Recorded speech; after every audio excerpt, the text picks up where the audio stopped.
So mental fatigue is like when you're, especially when you're dieting, mental fatigue is a real thing where you're trying to like cut back on your food, and like the fatter you are and the more accustomed to large quantities of food you are, the more mental fatigue you're going to have. So mental fatigue being like you walk past your kitchen and your eyesight like briefly sees the bag of pretzels.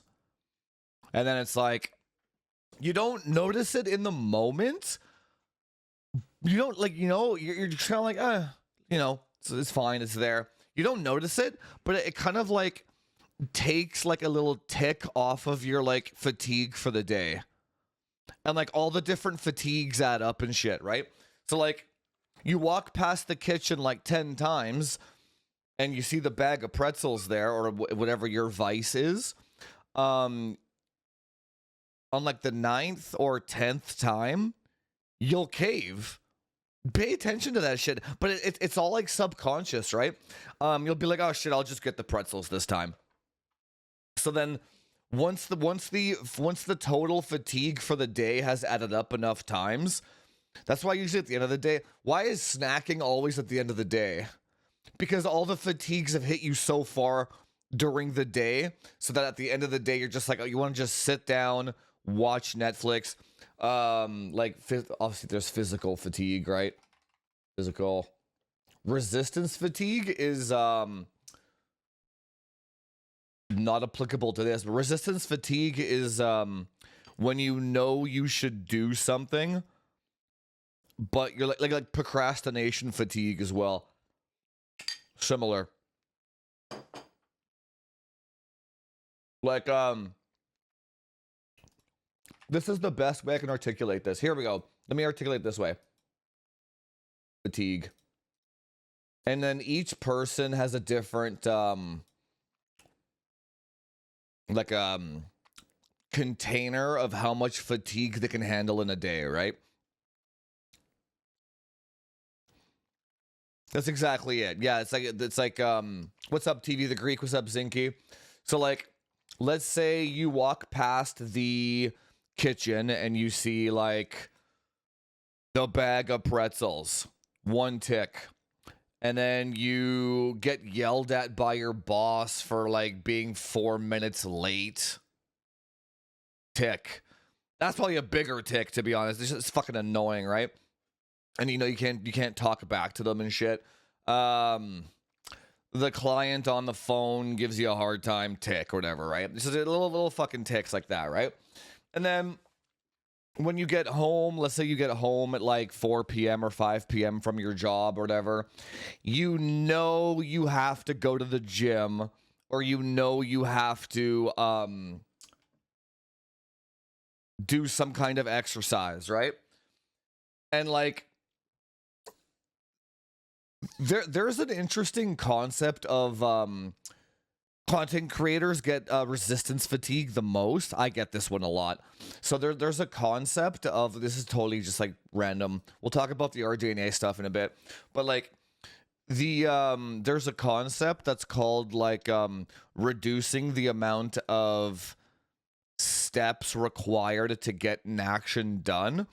So like when you get home at 4 p.m. and you know you have to go to the gym, you should already have your gym bag and your pre-workout in the fridge already ready to go so that you can just grab it and go, right? If you come home and that stuff is not ready to go, you're like, okay, I gotta make a pre-workout. I gotta get up and go to the kitchen. Now you're hitting the pretzel bag again, and then you just got another tick, right? Then it's like, I gotta get dressed and get my gym bag ready. Another tick. And then it's like, maybe I'll go in 10 minutes when I feel more awake. Maybe I'll get a coffee. And it's like tick, tick, tick, tick, tick. It's always like fucking ticks. And then it's like 8 p.m. rolls by, and like you just like spent 4 hours procrastinating that shit and fatigued the fuck out of your brain. And then now you go to the gym and now you lift like total dog shit because you have all those little mental fatigues just like reduced the energy in your cup for the lift. Do you ever feel guilty if for some reason you can't work out that day? No.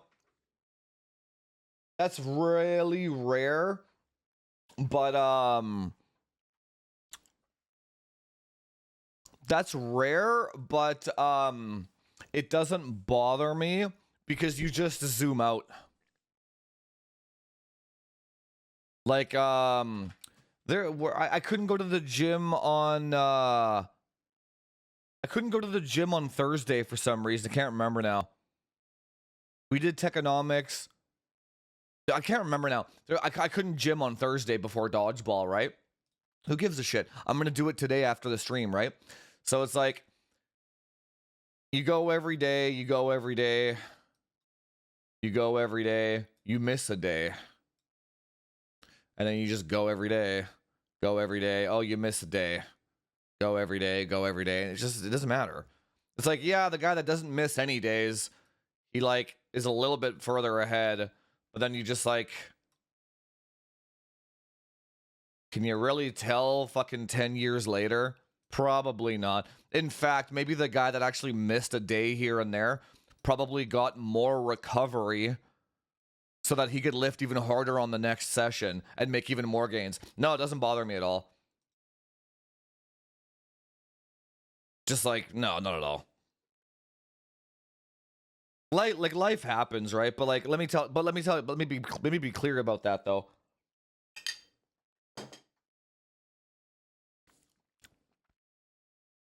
It's rare. Very rare. There is very little. The problem is you can't give people an excuse like that, because then it's like, oh shit, Joofus said missing a day is fine, therefore I'm gonna go eat McDonald's. And like, people like go off the complete fucking deep end. Like they'll like eat McDonald's for like 4 fucking days and pizza and miss an entire week of the gym, gain fucking 20 pounds, and then they go on the scale, and then it's like, oh shit, I'm 10 pounds heavier and lost all my gains. Now they have like the biggest tick of mental fatigue imaginable because they missed a week of the gym. You got to be careful with that kind of shit, right? It would have to be like, it has to be like borderline life or death situation where like you miss a day at the gym. Like if you're like your kid has to go to the hospital, that's when you miss a gym day. Your cat needs to go to the vet or something. Then you go to the gym. Or then you miss the day. You're like, you have like your cat has a cone and you have to take care of it. Like that kind of shit. Not like I feel bad that my boss yelled at me today. Like that's not what I'm talking about here, right? Like life or death situations type of thing.